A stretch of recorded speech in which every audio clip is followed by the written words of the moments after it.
Is everybody in? Is everybody in? Is everybody in? The ceremony is about to begin. This is very real. Fantastic. This drug is dangerous. Wrong. You cannot play with it. It's not funny. It's not something to laugh about. Good people don't smoke marijuana. Shut your little punk ass up. But the more you hate me, the more you will learn. Welcome to another episode of the Autoflower podcast, where we chat with growers, breeders, and anyone relevant to the Autoflower cannabis community. I'm Chad, I'm your host. Thank you for being here. I want to give a shout out and welcome the new Patreon supporters Ryan, Jim, and Jeremy. Thank you guys for signing up and welcome to the community. For the month of October, podcast merch will be 10% off when you use the coupon code October10 at checkout. So head over to autoflowerpodcast.com and click on the shop merch button on the front page. To all who have purchased a shirt or a hat, thank you so much for your support. I really greatly appreciate it. So if you happen to be a hash or a concentrate nerd, this episode is totally for you. MrAutoGrow is a home grower of both photoperiod and Autoflower cannabis, and he shares with us how he produces live rosin, which is a solventless concentrate. And when I say solventless, I really mean like no dangerous chemicals. His solvent is literally just water. Anyway, it's a concentrate made from pressing bubble hash, derived from freshly frozen flower. He's currently in transition to grow mostly photoperiods, but he's got some excellent knowledge and information for us that you concentrate lovers are really going to enjoy. I apologize for the echo you may hear in some parts of the conversation. I did my best to edit it out, but you can still hear some in there. Anyway, please welcome to the Autoflower podcast, MrAutoGrow, everybody.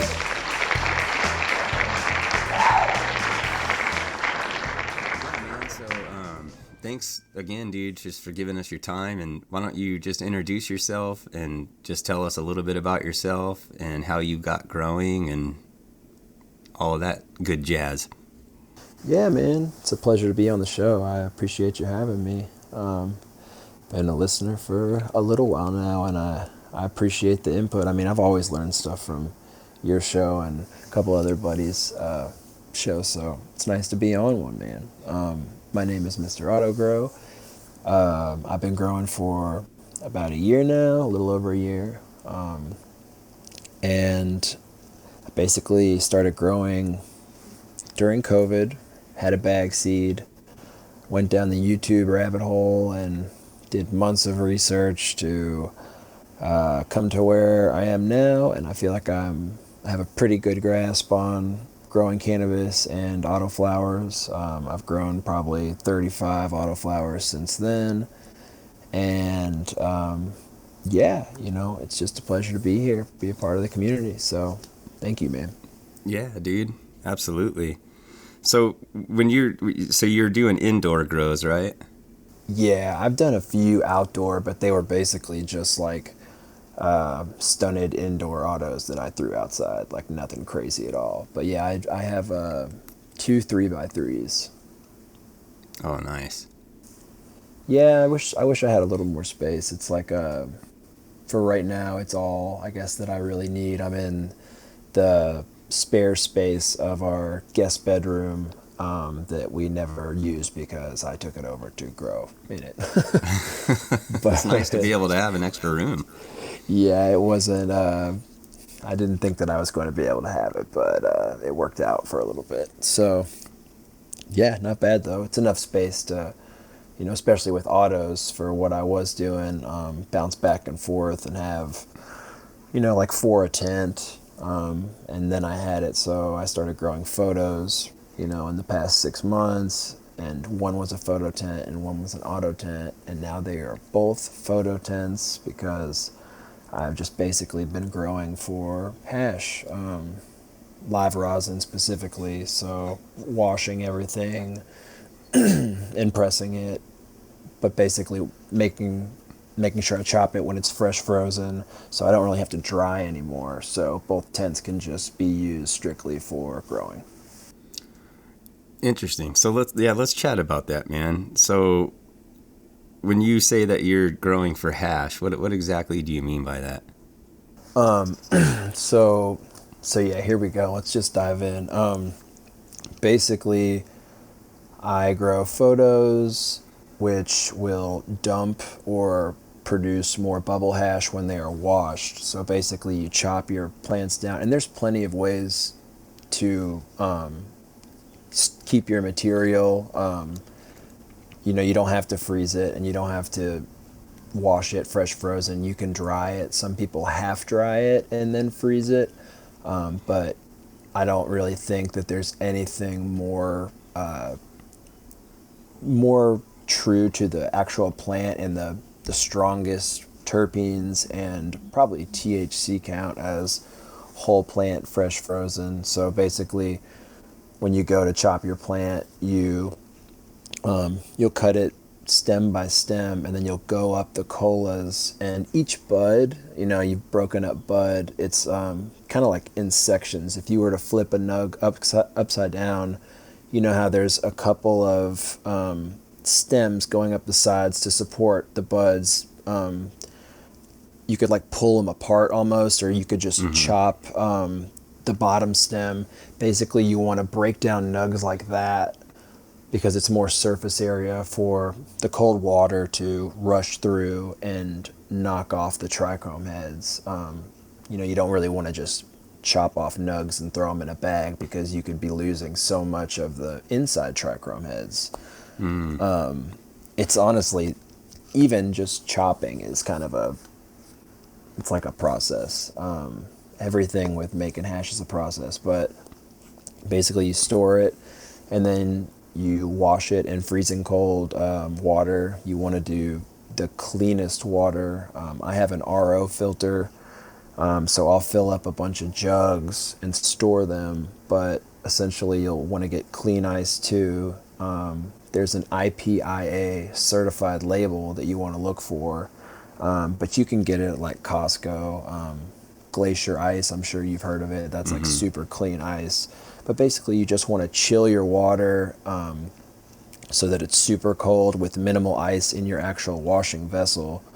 But yeah, man, there's so much to it. I don't know if it's annoying for me to just keep talking to describe the whole process, or if you want to talk in between. But, okay. I'm so interested in it because I'm pretty I feel like that's everybody's goal, though. Everybody loves hash. Yeah, for sure. So for those who may not know, like, is there a difference between hash and like rosin, and because there's lots of different concentrates? Yeah, no, and you're totally right. There's a difference. I mean, I think most people are familiar with a couple types of hash just right from the jump. You have like shatter, which is usually BHO, butane hash oil made with butane, or like carbon-based hash, or the typical old school hash, that's darker. Even sometimes when people think of bubble hash, they think of that darker finger hash kind of that you can roll up into like temple balls. Rest in peace, Frenchie. But there's so much more than that. Essentially, when we wash for fresh frozen, we're making bubble hash. So anytime you do wash your material with water, the water is, they say it's solventless, but water is actually a solvent. That's like chemistry 101. But regardless, that is basically what is going to agitate your trichomes. So that makes bubble hash, and the lighter the hash, that's why I use a freeze dryer. That's why basically everyone who wants to make live rosin or just rosin in general uses a freeze dryer, is because it preserves all the color in the heads. There's not really any oxidation taking place. Like if you see people that dry their hash, just leaving it out on cardboard, their bubble hash, it's usually a lot darker it won't really press into a nice color. It won't have the same taste or the same THC profile. But the fact that, okay, so live rosin is when you chop the plant, whole plant, fresh frozen. So you don't even give it a chance to dry. It is technically still alive, and then you freeze it. So that is live rosin once you take that bubble hash and you press it into rosin with like, hot plates. Okay, so you're doing. I'm sorry to interrupt you. No, not at all. So you're taking the plant, you harvest it, you're sticking it in a freeze dryer. No, okay. So basically, yeah, this can get confusing. So, That's okay. No, what I do is you just put it in a regular freezer when you're storing it. But after you wash you wash the material that's fresh frozen, pull it out of the freezer, you do the whole wash. You dump the water every 10 minutes. You drain your bags. The water underneath in the bucket has all the trichomes in it, and you will dump that into, and we can go into the topic on this in a little bit, your collection bags, your micron bags that are going to actually catch your bubble hash. You scoop that up onto parchment paper that is on these metal trays, and that goes into your frozen freeze dryer. And it does a freeze dry process of like 24 hours. And basically when you pull it out, it's just like sand. It looks like dry sift, but it's way cleaner than dry sift. It is literally the cleanest product that you can get. And so that's what the freeze dryer is for. And then from there, you put it into bags and you press it. But a lot of people do freeze dry their flour now, and not even just for washing, just to freeze dry it instead of drying it regularly. I've heard that's a thing. I haven't really tried it, but. So I'm like totally unfamiliar with even what you mean by washing it. Okay, so I'm a total. Well, no, this you is have to treat me perfect, like man. a kindergartner. I don't know about that, but I definitely got you. So picture this. I have a bunch of, and this is like the most basic setup that you can do besides the freeze dryer, because the freeze dryer is a pretty penny. I mean, it cost me like $2,000, but I mean, when I say it is necessary, it is so necessary. So I have 8 or 10 5-gallon Lowe's buckets, okay? And 2 of them have basically thermal jackets on them, and those are going to be my wash buckets. So I have 3 other buckets next to them, and those are filled with 15 pounds of ice each and half a jug of RO water. And they just sit there and chill. The goal for them is to be freezing cold water by the time I pour it into my wash vessel. So my wash vessel is this 5-gallon bucket with the jacket on it.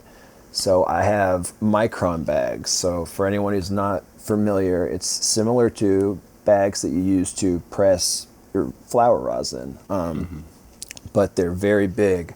So I use a 220 micron bag, and I basically put it inside my 5-gallon wash vessel with the jacket on it, and I pull the sides of the bag around the bucket so that it stays, I pull it down so there's some space between the bottom of the bag and the bottom of the bucket, because that's where you want the trichomes to fall. And then I put a little bit of ice in the bag. So now you got to think of it as there's just a big bag in this bucket. It's like a mesh bag basically. And I'm going to put some ice in it and a little bit of water, and then I go and grab my fresh frozen material from the freezer. So say I pull out 250 grams of GMO, and I put that into that bag on top of the ice, that little layer of ice and water that I have. And then I'll take a little bit more ice. Honestly, the goal I'm moving towards is as little ice as possible in the vessel. I just want really cold water, but you still usually got to have some ice in there to ensure that it's really cold. So on top of this frozen material, this literal weed that is in water, I'm going to put more ice and a lot more water until the little bit of ice and the weed underneath kind of floats like an iceberg. And the bucket is going to be probably 4 gallons of water in a 5-gallon bucket. And I'm going to take a stainless steel paddle, like an oar, and I'm going to let the material sit for about 15 minutes, or I guess 10 minutes is what I do. 10 minutes soak, just so the material can get cold with the water and hydrated again. And then I just start mixing it for 10 minutes. I turn a timer on, and I don't go too hard, but I'm not super gentle. All at the same time, I'm just trying to move the material around in the water so all the trichome heads will fall off underneath through the bag, but yet the material still stays in the bag because it can't get through the micron holes. So I do that for 10 minutes, and then I'll take my bag, I'll kind of strain it out real quick over all the water that's in the bucket, and I'll transfer it to my other wash bucket with a jacket, and I'll quickly pull the sides around. I'll pull it up so there's space between the bottom of the bag and the bottom of the bucket, and then I'll put a little bit more ice and a bunch more water in so it can sit there and get cold again the whole time while I'm about to pick up. Okay, and then this is where I pick up the actual, so before I even do this, we have a collection bucket. And this is where we collect all our hash. Basically, it's a 32-gallon brute trash can with a lid on it, and I cut the center out of the lid. There's almost like a mold on the lid where you could just cut the center out with an X-Acto knife. And I cut the bottom off of 3 of the Lowe's barrels, and I stacked them on top of each other, and each one has a bag. So the top bag is going to be 160 micron, underneath it is going to be 70 micron, and underneath that is going to be 45. And I literally will just take my bucket of trichome water and I will dump it through the bags, and they will drain, and I go and grab a spoon, and I have a sprayer filled with cold water, and I spray to clean the hash and get it all off the sides and down into the middle, and then I'll go in with a spoon that's super cold, and I'll scoop it out and put it on the parchment paper on the tray. And I do that for each bag. Basically, you do this cycle 6-7 times, just for one round of material until it stops giving you anything, or until it's dirty. But that is essentially a quick walkthrough of what washing is. Okay. So what is that product called once you bought? Is that called hash? So that's what you're left with there is bubble hash, yeah. But at that point, like when you scoop it up, it's so wet. It is like wet pudding. I mean, I'm sure you've probably seen pictures, maybe, or videos of people scooping it out of the mesh bags. From there, I already have my freeze dryer on and a freeze cycle, and I'll go and I'll grab the trays, scoop it up, take them back to the freezer, and then I'll basically do the next one again. I'll wash again, wait 10 minutes, dump, run it back, scoop, and over and over again until there's nothing left for that round of material. And then after a 24-hour cycle of freezing and drying, and then it does like another dry, it's just like sand. All the moisture is gone, and then you quickly, some people put it into like a sieve or like a strainer, and get it to a fine powder because it will be kind of in clumps. But I just poke it a whole bunch with like a cold card, a metal card. Rosin Evolution makes them. And once I get them in my bags, I'll take like a dab tool and break it up just like that, because if you're not working in a 100% cold room, like I'm just working in my basement with the AC blasting, so I get like somewhere between 60 to 65 degrees, and that works for me because I move quick. But I'd never put it in a sieve or a strainer, because it could get stuck in the strainer, get heated, get hot, and then it's just stuck gooing to metal. Like, you do have to kind of move quick with it to get it into your bags.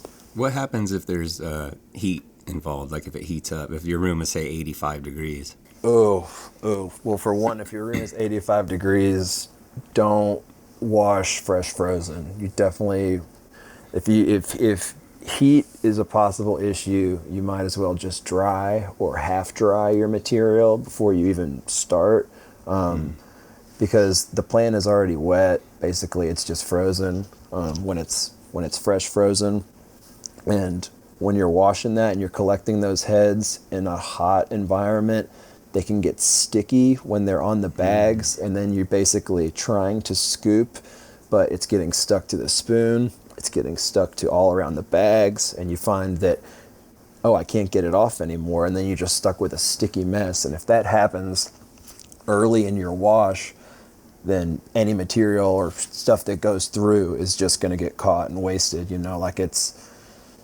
just not ideal. But when it's cold, everything goes through, relatively quick. And I wouldn't even consider 60 to 65 cold, but it's workable. And it's especially workable if you have the jackets, the thermal jackets on your wash buckets. Like, I actually just did a whole new upgrade because I'm going to be washing a whole lot now. I'm doing a thing with a good buddy of mine who has 2 pretty big grows, and starting this coming Monday, I'll be washing twice a week for like the rest of the year. So I upgraded. Yeah, I'm like super stoked too, because I get to keep half of everything, because that's like basically a pretty regular fee.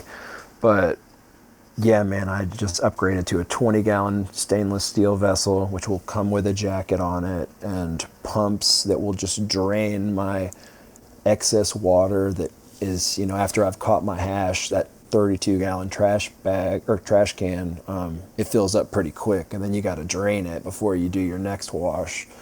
So there's just a lot of ways to be smarter and work smarter and not harder. But I mean, when I say it's a rabbit hole, it's a rabbit hole. Just like growing, you get into one thing and you're like learning more, and like, oh, I got to learn this tech. Oh, I got to, boom, next thing you know, like, man, I feel like I've just done a whole like science lab presentation. But it's awesome. It's very rewarding, man. And as I'm just a person who really just dabs a lot, I rarely smoke my own flower anymore. I was pressing a lot of it to flower rosin, and then live rosin. It's just the best, man. It's just so tasty. Yeah. Even just dabbing the full melt is so tasty.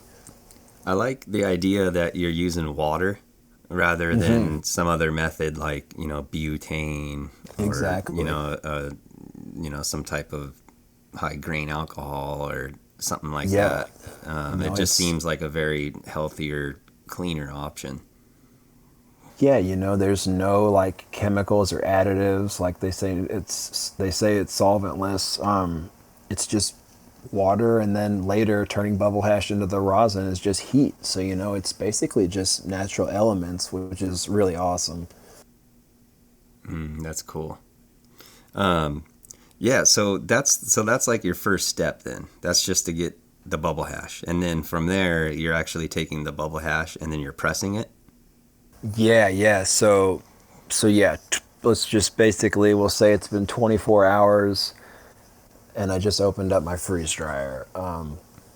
So I also need to be quick here, but I also want to weigh everything, because I want to know my returns, like how much bubble hash I got from the said material, and then in turn I want to know the return that I'm going to get from bubble hash to live rosin when I press it.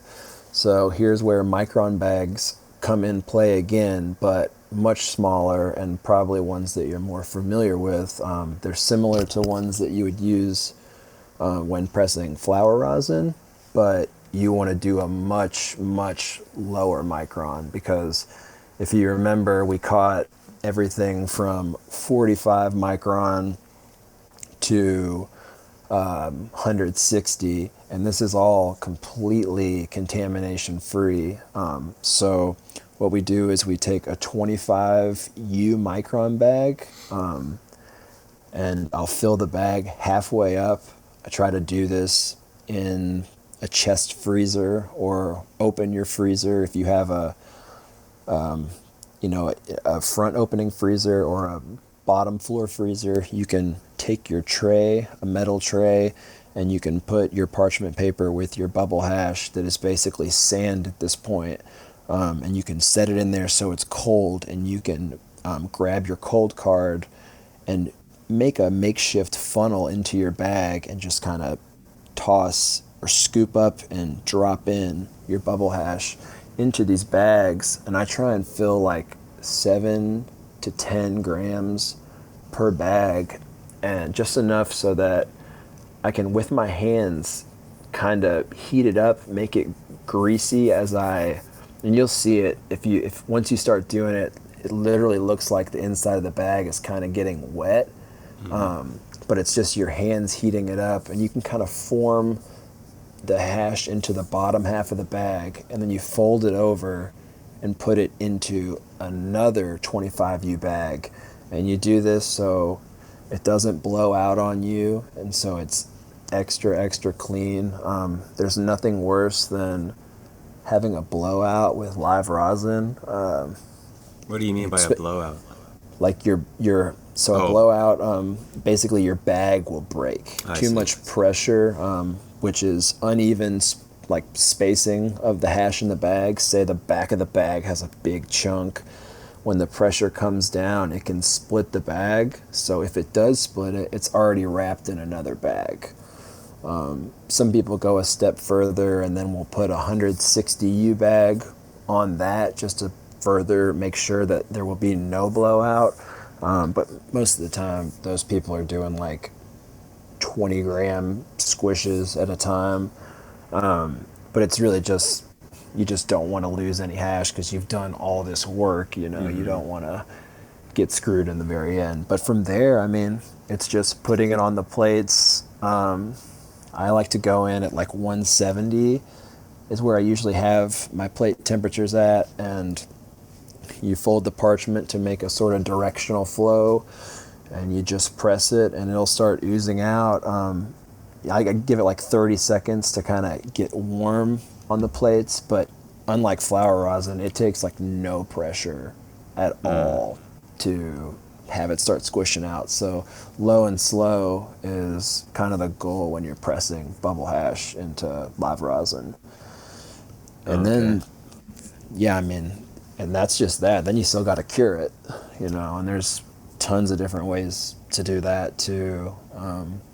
So is the reason that I'm sorry to interrupt again, is the reason that you're pressing it, what's the difference between, other than the heat, like decarboxylating it and stuff, or whatever that's called? Like what is the difference between what you're putting in and what's coming out? Because you're not putting nugs in there, you're putting bubble hash in there, right? Right. So it bubble hash goes in, and then you've got rosin coming out.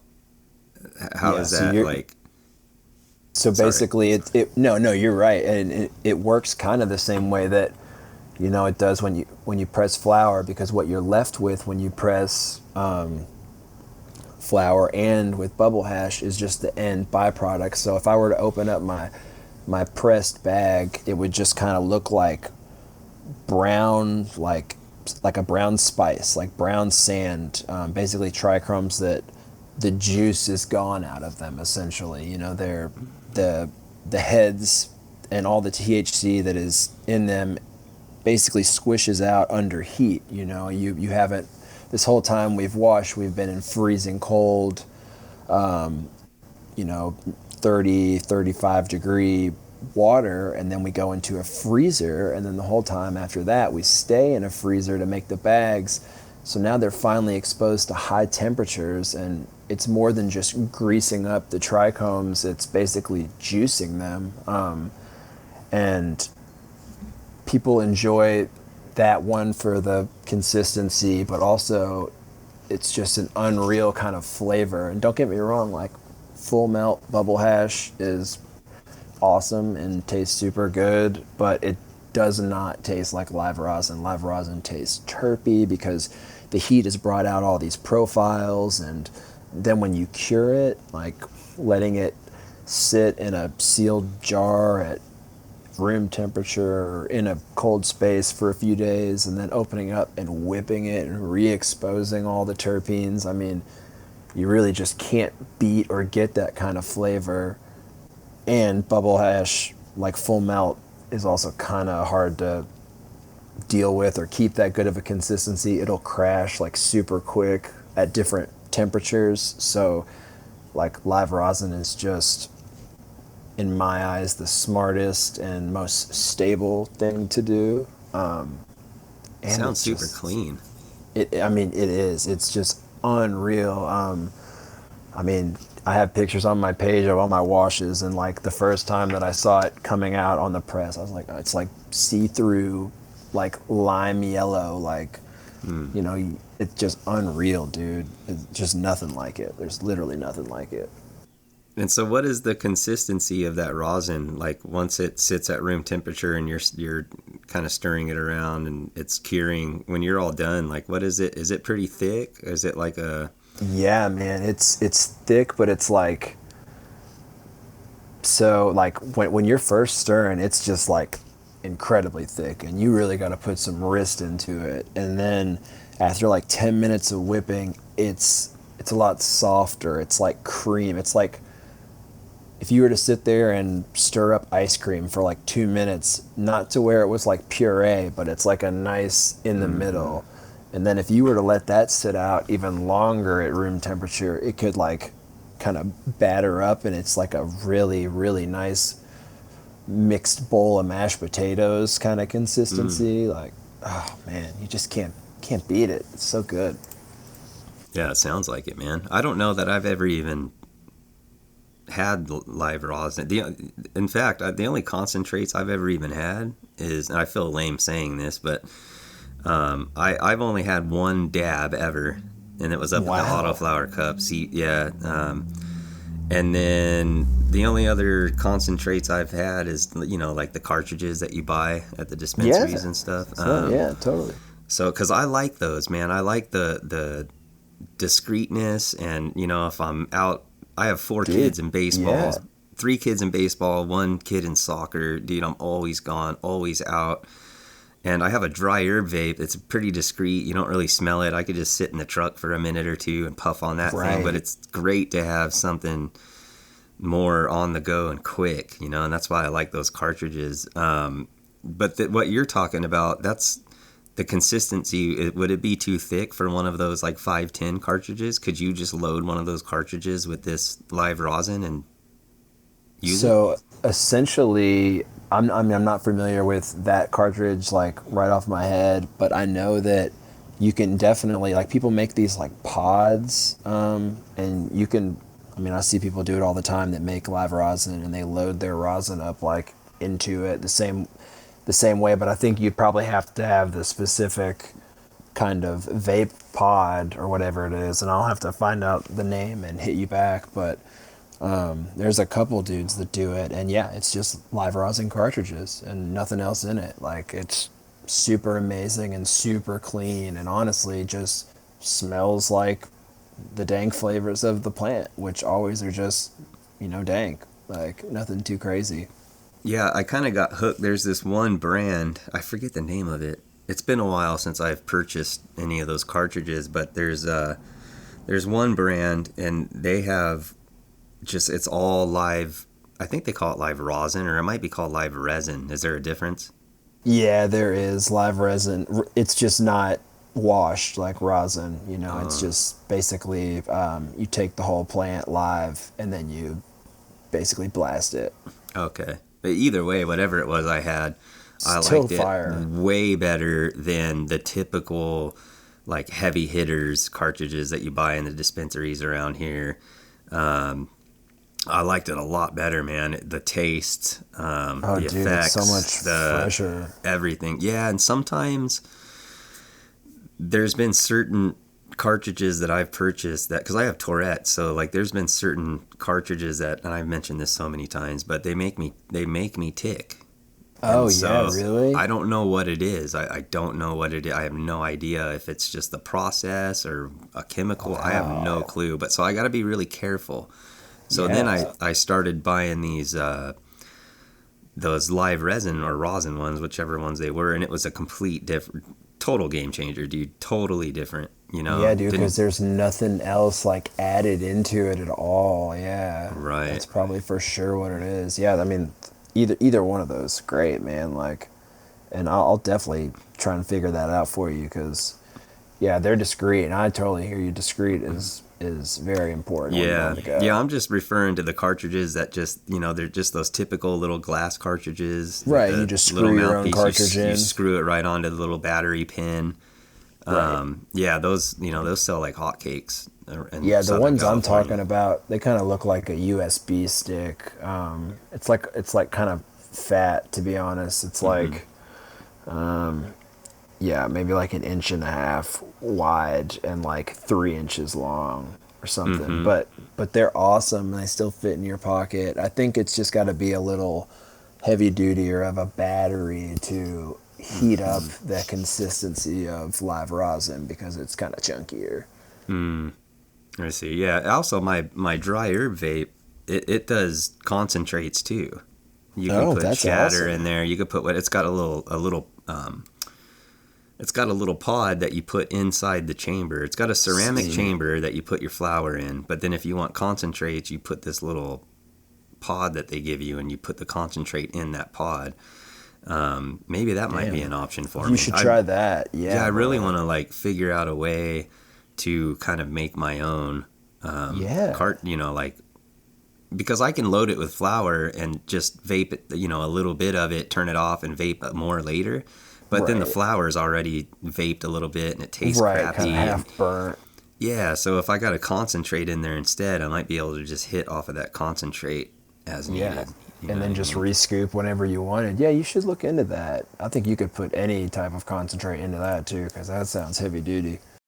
Yeah, that's kind of what I'm interested in. So, but I don't know about doing the as meticulous of a process as you're doing. That's like a huge filtration system almost. It sounds like, with this washing and the bags and the buckets, and you're really like extracting the pure product at the end. It sounds like. Yeah, I mean, it is literally leaving you with nothing but the good stuff. And it is a process, but I mean, my first time, I did my first run of photos, and you know, like 4 to 6% is kind of like what you would, on the higher end, is really good, but what you'd hope to expect. You know, you can get upwards of 7 or 8 with some crazy dumper plants, or phenos even.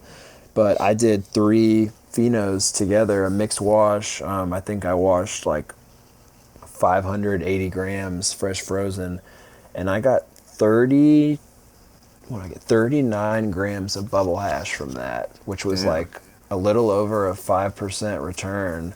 Well, actually, that was like a 7% return, but I count the returns, and most people do, as your fresh frozen to live rosin, because that's really your end goal. And I ended up pressing 39 grams down into 32 grams is what I got back of live rosin, which was like a 5.3% wash altogether, which was really good and like the best hash I've ever had. I mean, just unreal. So after that, I did 2 separate washes that were autos, and while it was still really fire material, it didn't dump. Like, I didn't get nearly as much. I basically got half of that on both of them with the same amount of material. And I've always heard that people say like autos don't wash, especially if you're doing like fresh frozen. And I know that some people, like I have a buddy who washes Mephisto, and he'll do like a half dry and then wash. And I mean, he gets definitely good yields. I know he does a bigger spec than I do, which is like higher micron bags, so that he catches a little more that I filter out. But basically my theory is that autos, their flowering time is so short in comparison to photos, that their heads don't really get to, the desirable like kind of heads that are very water soluble and long, that you can get on a photo that has a flowering time that is like equal to a auto's whole life basically. I think that has something to do with it. So I'm basically growing just photos now, and all photos that are these hash dumper strains like Bloom Seed Co. I've kind of taken to them because he literally breeds hairy palms. He breeds for hash. So Oh, cool. that was the first one that I did, and it just was such a good experience that I'm just going kind of back to that. Yeah. So are you thinking of just that kind of permanently switching over to photos? I am, man. I'm pretty sure. I mean, I'm not like done with autos, but At least for yeah. your hash and stuff, huh? Yeah, exactly. Yeah, that's cool, dude. Whatever Yeah, works, that's where I'm man. at. Right, yeah, that's kind Yeah, of where whatever I'm at. gives you the end result that you desire, you know. Yeah, and the good yields to make it worth it. Yeah, for sure, man. Yeah. Yeah, I've considered like maybe purchasing one of those, you see guys with these presses and these I'm so uneducated on all that stuff, but I see like these nug smashers and stuff like that. I was considering like maybe trying to get a hold of one of those just to do some, just press the actual nugs. Yeah, I used to do that. It's great Did you? too. Yeah, So flower that's rosin's good. okay, so that would just be considered flower rosin. Yeah, and it's not like live. You wouldn't want to do it with if you did it with like if you would still dry your bud basically. You Okay. dry it and then cure it. But I like to do just a 5-day cure, so it's still in like that 60 to 65 RH in a jar, and that's like pretty ideal for pressing. And then you'd put it in 120 or 90 micron bags, and you'd press that at like 190, a little bit higher. But yeah, I mean, you can get some great taste and flavor and even color out of flower rosin. I mean, I was pressing like all my plants into flower rosin before I started washing. Yeah, I'll have to check into that, man, because that would You be a should. good, less expensive option for me to be able to get Yeah. some concentrates on the go. Yeah, just pop it in your pen after you get done pressing it. That's like the way to go. Yeah, that's so super cool. I have to dig into that more and learn more and research it more and figure it all out, especially if I was going to save up money, and I'd probably be so long before I would even be able to purchase one of those things. They're expensive, huh? Those presses? They are, but man, you'd be surprised, especially somebody with like a page and company like yours. You could probably just approach a company and figure something out. I mean, I will tell you, I did that with both of my presses. I have a Rosin Press NY, and I have a Rosineer, and both of those I just kind of did work for the companies to get. So I see. you never know, man. But yeah, they're awesome, and they're heavy duty for flower rosin, but you don't really need that much heavy dutiness with bubble hash. Yeah. I tried to press some nugs with, I have a commercial heat press. Oh, yeah? Yeah, to do like names on the back of football and baseball jerseys and stuff. And I have a hat press too, where I can like press like vinyl cut graphics onto hats and stuff like that. But the problem is I tried to press a nug with it because some people were like, yeah, you could do it. But the problem is the bottom plate doesn't heat up. Only the top one does. Oh, And damn. so the pressure's there and the heat on one plate is there, but it just didn't work out good, man. And I didn't know what I was doing. So it's like, you have to look into an actual press that's meant for this. Man, or just try it out on if your wife's got like a hair straightener, you could just take a little nug and try it out like that. I mean, you can definitely get something out of it. It won't be the best yields, but you can definitely figure out a way to do it, at least to try it. But so with that method, you dry, you cure like you normally would, like trim it all up and everything too, or basically like I always dry trim, so I let them dry in the tent, trim them like I was just gonna put them in a jar to cure just like it would be flour, and then boom, they sit in the jar and cure for a couple days, basically just so they can kind of start curing, but also they're still fresh. And then you kind of I usually use latex gloves, but you break up your nugs into smaller little pieces, and you'll put them into a micron bag, 90 or 120. But anybody out there who is listening to, and you know, look up bottle tech, because when you do flower rosin, you basically want to poke before you put anything in it. The bottom of your bag will have obviously two sides to it that stick out, you know, like edges, and you want to poke those in so they're inside, and then basically push your fingers inside so your thumb is in one like hole and your middle finger's in the other side of the hole, or the edge, and you push them together so your fingers are touching. And this creates, if you're looking down into your bag while you're holding it like this, both of your corners should be touching and your fingers should be touching, and then you would pack all the bud on top of that and then really push it down hard. And then when it's done, say you put 4 grams or 3.5 grams in the bag, push it all the way down, and the bottom of the bag will look like an accordion. It'll be folded over. So this way, when you do go and press this on your press, you're not losing a bunch of oil to the little corners of your bag where your nugs can't get in. And it really does make a huge difference in just the way that the oil comes out. But it's on YouTube. People can show you how to do it. But it's pretty important. Yeah, it just sounds really appealing to me. Yeah, man, it's awesome. Like, you should definitely check it out. I mean, there's nothing like making your own concentrates from what you grew. It's pretty unreal. So what do you do with the material that's left behind when you from your first wash? All that plant material. Do you just throw it away, or what do you do with that? So basically, like, after I do the first wash, or the first 10-minute wash, I'll do it like 7 more times. So that bag of material will be ran like 7 times in a row. And by the end, it still does look like a bunch of bud, but there's not really much left there, and you're definitely not going to sit there and dry out soaking bud. So I just throw it in my compost out bag. Oh, that's cool. Yeah, I mean, just give back to my garden. But yeah, you can't really do much with it at that point. So that's why you wash it and beat it up over and over until you can see that you're not getting anything left. Mm-hmm. That's cool, man. It's like no part wasted.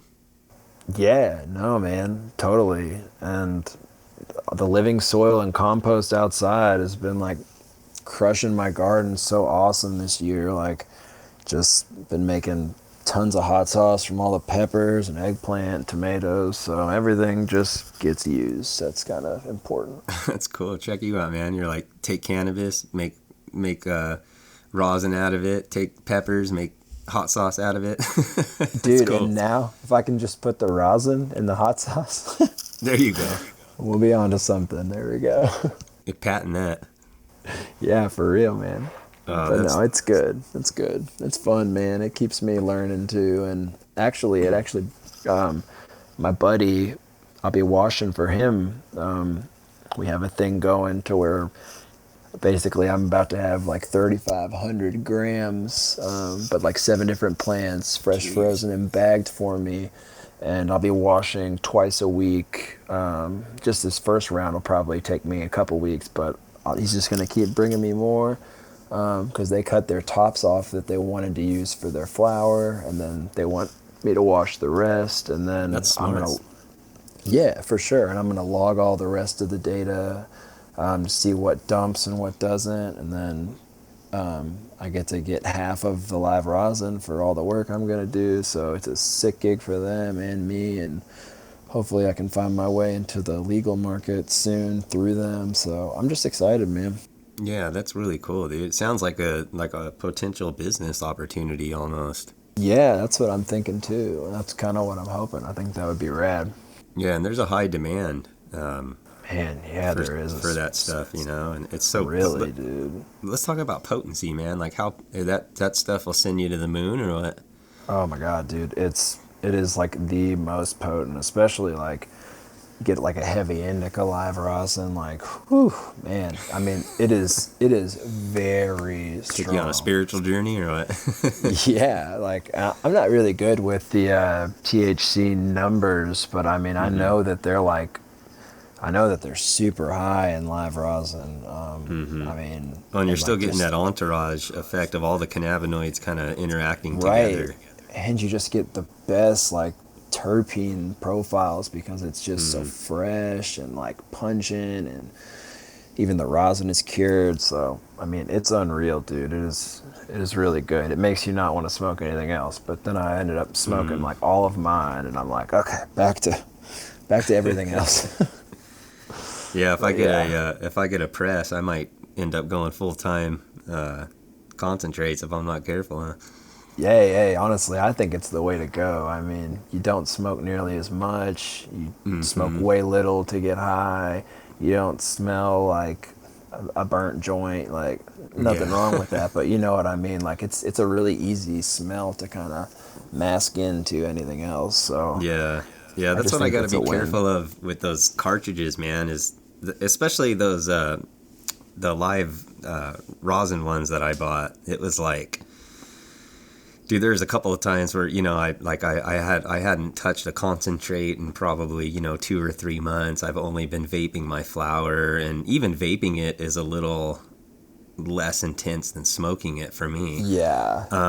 Which is good because I got a lot of I typically vape like a sativa dominant flower throughout the day, and so I'm not all loaded and Right. couch locked and stoned, and I can think and I can function and operate and go to baseball, soccer practices and all that. But at night I do like to hit it pretty hard and get a good night's sleep, and indica in particular. So I'm thinking like, man, that would be nice to, because after you've been vaping all day, even though I don't vape a lot, and even though compared to a lot of people, I consume probably like 1 ounce of flower a month. I know there's people Yeah. that do that every 2 to 3 days, which is fine, but I That's just really crazy. don't consume. I said that's crazy. There's no need to smoke that much, I feel like. Sometimes I almost don't believe it when people say that, but it's like, well, I mean, if that's what you're doing, then Yeah, who I am I mean, to say? But whatever floats anyone's boat. But yeah, I mean, yeah. I feel you. Yeah, but regardless, I mean, I really don't consume a whole lot, because throughout the day I'm kind of doing minimal amounts just to kind of, Right, keep a buzz. take the edge off and feel good, and you know what I mean, like get my anxiety at bay and Right. stuff like that. But yeah, man, there's times when I'll hit that concentrate and it'll rock me. Oh yeah. If I'm not careful, especially. Man, like I took a week, about 8 days completely off. I didn't vape, smoke, nothing, no cannabis for 8 days because I had COVID.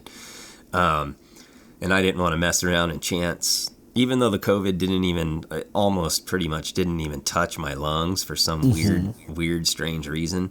Well, that's great. Yeah, I was very fortunate. I still didn't want to chance vaping or smoking or anything, I was like, I'm not gonna do that. And, a couple of things that I noticed. Number one, the whole addiction thing to me is bullshit, because I was absolutely fine without it. Yeah, I wasn't as anxious. I used it a lot for anxiety, and I wasn't as anxious because I was just laying around, not engaging in the world or in my everyday life. But man, like the first morning that I went out there and vaped, you got ripped. dude, Yeah, it got me bro. ripped because I had that tolerance break. So I'm starting to realize how high my tolerance really is. Even just consuming an ounce a month, it's like it skyrockets my tolerance. So it would be nice, I guess. What I'm saying is at night, if I'm really wanting to hit an indica hard to kind of just couch lock me and mellow me out, it'd be nice to have that opportunity too, and something like this, these concentrates. Yeah, and you're totally right. I mean, that's kind of what I do. I had a big bud that I washed, and that was kind of my morning smoke because even though it was a hybrid, it was really sativa leaning, and I could just take a nice little dab and I'd get my morning started, no worries. And then I had the strawberry pie for the nighttime, and I mean, yeah, it just really levels you out, So it's good to have both, and that is definitely the benefit, especially with concentrates. You can just a little of whatever when you need it, Nothing too crazy. Yeah. Plus, and then it's discreet when you inhale it and exhale it and stuff, but it's also discreet just carrying it around, isn't it? Right. Or does it stink to high hell? No, not at all, man. Like I fly with it. They're in the little jars that I have that literally look like lip balm jars. And no, I mean, if you open it, somebody could smell it, but you're not opening it a ton. Like, and if you're ripping a pen, you would obviously, regardless if it's a concentrate in the pen or flower, you want to keep some distance from people, but it's not bad at all, man. Yeah, I love that discreet aspect of it, Yeah. No, being able to do it wherever and people just can think it's an e-cig. Yeah, because even, with things being legal recreationally, medically, and everything here in California, it's like you don't want to be, when I vape or anything, or I used to smoke cigarettes, and even when I smoked cigarettes, I would go, I never smoked around people. I just had respect, so I do the same thing when I vape, even though you can hardly smell it. Right. I try to get away from people, but still, if people catch a whiff, you get the stink eye. People think you're out there slamming heroin into your vein. People are crazy, bro. I don't even worry about those people. And honestly, like with the live rosin in the carts, I'm like, if somebody smells it, usually they're like, "Oh, where's the candy?" Yeah, I just recently started telling people. I was at a baseball practice last week, and some guy's like, "Yeah, what do you do for a living?" And I'm like, "Oh, what do I say?" Because my screen printing business, it tanked. It went out of business from COVID, and I'm just scraping by with this, trying to get this podcast going and stuff. And I'm like, well, the only thing I'm doing right now is a podcast. And they're like, "Oh, what kind of podcast?" What's it about? I just got to the point last week where I just started telling people I don't care. Yeah, I'm just like, not? I have a podcast that interviews growers and breeders that grow cannabis, a specific type called Autoflowers, and I just chat with them so that we can all learn to grow. And he was cool with it. He's like, "Oh, that's cool, man. Good for you." And he's asking me all kinds of questions. So hopefully people are lightening up to it a little bit. And I feel like if you go about it like that and you don't act like there's any stigma or anything even weird about it, how could anybody else? Like that's just the way to do it too, man, because that is a totally legit thing. Mm-hmm. Yeah, absolutely, dude. Well, man, we're just about out of time, about to hit the hour mark, but hey, it was fun, man. This was awesome. Dude, it was fun, man. I appreciate you sharing all of your knowledge and stuff, and I look forward to continuing to follow you and see, how it goes. And if I have any questions, or if anybody else has any questions, is it okay if we all reach out to you? Me, man. Yeah, bro, I love helping people. That's the best part about the community. And I appreciate you, man, for having me on. And it's always fun to be able to chat with a homie. So I really appreciate it.